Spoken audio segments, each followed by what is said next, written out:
आपली अशी मान्यता करून दिली गेलेली आहे की एकदा नष्ट झालेली वस्तू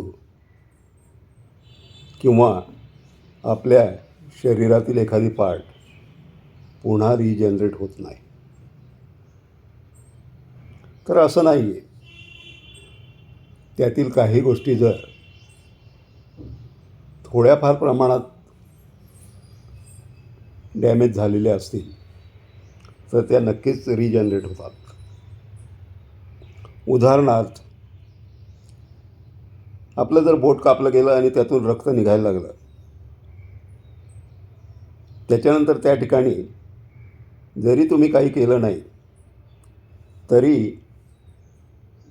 शरीरातच असं काही आहे की जे त्या ठिकाणी रक्त थांबवतं आणि एक 8 दिवसांनी जर तुम्ही पाहाल तर त्या ठिकाणी पुन्हा नवीन त्वचा ते आलेली असते आणि फक्त मार्क मात्र त्या ठिकाणी दिसून येतो. तोही काही दिवसांनी जातो. याचाच अर्थ शरीरात एवढं सामर्थ्य आहे की ते एखादी गोष्ट जर आपल्या बाबतीत घडली तर पुन्हा ती रिजनरेट करतं.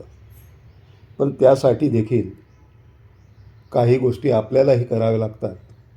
ते म्हणजे निसर्गाने आपल्याला दिलेलं किंवा या ठिकाणी देवाने दिलेलं हे शरीर आणि आपलं मन हे अतिशय सुदृढ ठेवलं पाहिजे.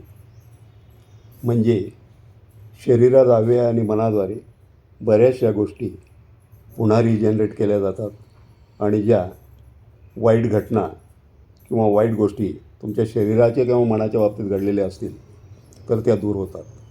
म्हणून मन आणि शरीर नेहमी सुदृढ ठेवा.